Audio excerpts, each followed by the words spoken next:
L'astre du jour, qui touche à la cime des monts, semble du haut des cieux retirer ses rayons. Comme un pêcheur, le soir, assis sur sa nacelle, retire ses filets, d'où l'eau brille et ruisselle. Le ciel moins éclatant laisse l'œil, en son cours, de l'horizon limpide embrasser les contours. Et, d'un vol plus léger, faisant glisser les ombres, tous ces reflets fondus dans des teintes plus sombres, comme un prisme agitant ses diverses couleurs, varie, en s'éteignant, ses mourantes lueurs. Par un accord secret s'éteignant à mesure, les flots, les vents, les sons, les voix de la nature, sous les ailes du soir, tout paraît s'assoupir. Le ciel n'a qu'un rayon, le jour n'a qu'un soupir. Harold, assis au pied de l'arbre au noir feuillage, contemple tour à tour les flots, les cieux, la plage, et, recueillant le bruit des bois et de la mer, semble s'entretenir avec l'esprit de l'air.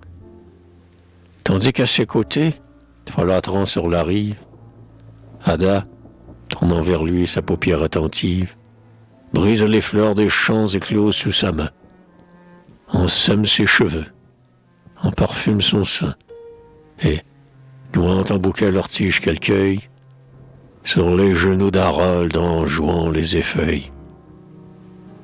Du pain et de l'état les semelles escarpées, les derniers traits du jour à cette heure frappée, élevaient derrière eux leur vaste pyramide, d'où le soleil, brillant sur des neiges limpides, faisait jaillir au loin ses reflets colorés, et, creusant en sillon des nuages dorés, comme un navire en feu voguant dans les orages, semblait près d'échouer sur ces sublimes plages. S'abaissant à part degrés de coteau en coteau, les racines des monts se perdaient sous les eaux. Là, comme un second ciel, la mer semblait s'étendre et reposer les yeux dans un azur plus tendre.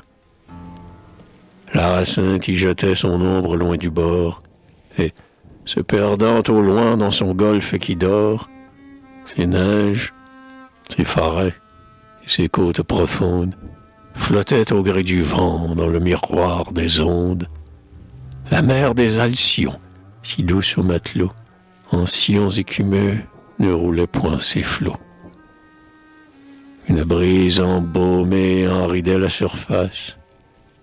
La vague, sous la vague expirante avec grâce, n'élevait sur ses bords ni murmure ni voix. Seulement, sur son sein bondissant quelquefois, un flot qui retombait en brillante poussière semait sur l'océan un flocon de lumière. Fuyant avec le jour sur les déserts de l'eau, le vent arrondissait le dôme d'un vaisseau, où faisait frissonner, sous le mât qui l'incline, le triangle flottant d'une voile latine que le soleil dorait de son dernier rayon, comme un léger nuage au bord de l'horizon.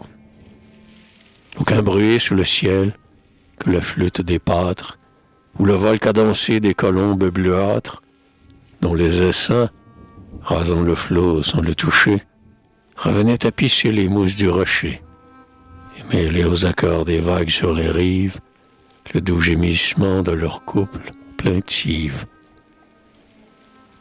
Enfin, dans les aspects, le bruit, les éléments, tout était harmonie, accord, enchantement.